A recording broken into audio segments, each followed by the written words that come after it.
I like having my balls kicked. So you might have heard me mention the past couple videos about this big binge that I did on this channel. I'm known for doing quite the huge binges and then making videos about them. This one was one that's been a long time coming, but I've finally been pushed to do it. If that intro or my choice of attire wasn't enough to give it away, the binge that I did recently was Neon Genesis Evangelion. Yeah, you might be surprised to hear, but I've never watched Eva, not until about a week ago, or 2 weeks ago. I've been meaning to watch Eva for the longest time. Like, ever since I started really watching anime, like, that's been on the list. But I've just never really gotten around to it. I've instead just chosen to watch a lot of trash instead. I don't know, there's a lot of shows that I'm sure you'd be surprised to hear that I haven't seen, or a lot of the times I really just need, like, that push to watch it, and well, I had that push recently, because here, in my local theater, they were showing a limited re-release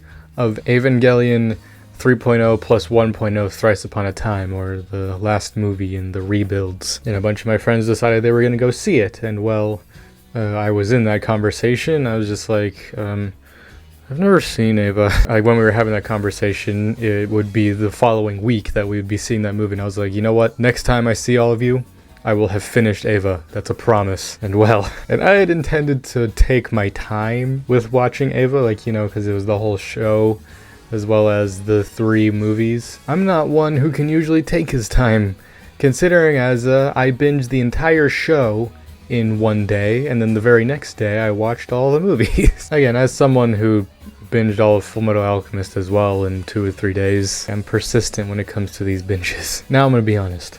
I came up with this thing because, you know, I wanted to really talk about just my experience with Eva, especially watching it now in the modern day and, you know, consuming it as it was. Because, you know, I thought I would have a lot to talk about, and now that I'm sitting here, how the fuck do you talk about Eva? Like, you know, I can give basic, like, praise. It's just, like, the show has aged like a fine wine. It's still as beautiful as ever. The voice acting.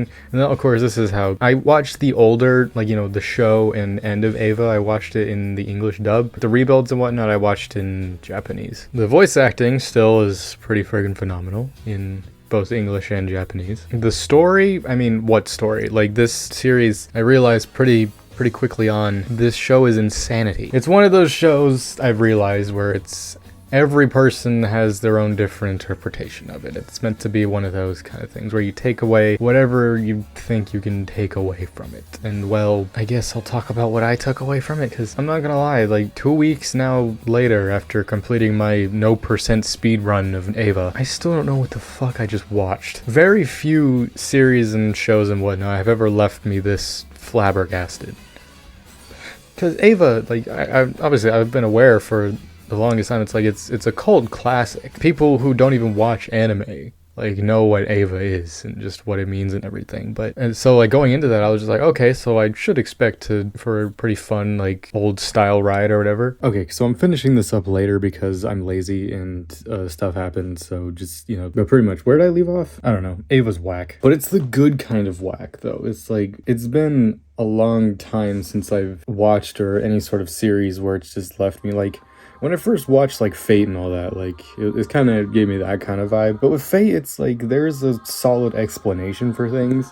With Eva, it's just anyone can have an interpretation of it, and for them, it's correct. And no one can say otherwise, because what the hell is this series? The thing that really got me, though, was when, because obviously the first movie I watched was the end of Eva after watching Eva, and that movie was the one where I was just like, what the fuck am I watching? It's still, out of everything in Eva, the end of Eva is the only thing I really gave a 10 out of 10, just because it was so fucking crazy and balls to the wall and beautiful at the same time. I felt like giving it anything lower than a 10 out of 10 is a disservice. I was like, I don't even know how to really talk about Eva outside of what I've been talking about, because when I try to sit and think about just like what was Eva, I mean, for me, my own interpretation of it is just humanity is a lost cause at the end of the day, especially in this world. Us just trying to constantly battle against inevitability of death and whatnot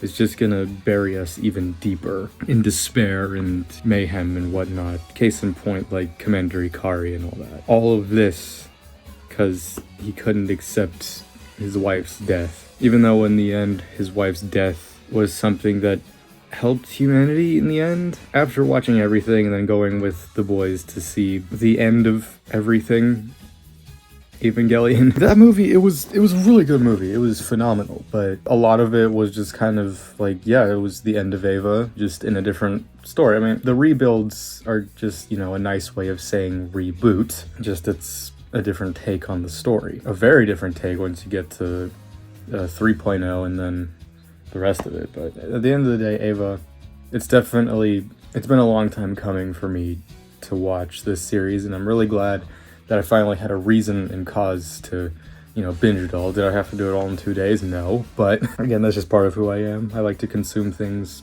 quickly, much to my detriment. I mean, it didn't take away much from it. Definitely something that's gonna stick with me for a long time. Definitely in my dreams and mainly nightmares. At the end of the day, overall, what would I give everything for Eva as a whole? I mean, 10 out of 10, just because it's like, much to my own mental detriment, it has fucked me up, just because I just am constantly sitting here just with a philosophical brain and just like talking with friends and whatnot, just like, what did I just watch? Much like Dragon Ball and a lot of my favorite series, it's like, at the end of the day, it's really fun to talk about. It's fun to argue, like, you know, as well, like, who's the best girl or whatever. For me, it's Asuka, you know, tsundere simp and all that. It was good to finally be able to go on Mal and just log in everything for Eva and give it all their scores and be like, yes, it's about damn time I finished all this. It's nice watching a classic, you know, because recently I watched Trigun for the first time and it was very good. It's nice seeing it's just like, even though something may be like many decades old, it doesn't mean it's gonna be like bad or cringe or anything. It's like, Ava, it's still really good. Like I said, it's aged like a very, very fine wine. I think it's only gonna get better as the decades go on. Either way, this is just my quick little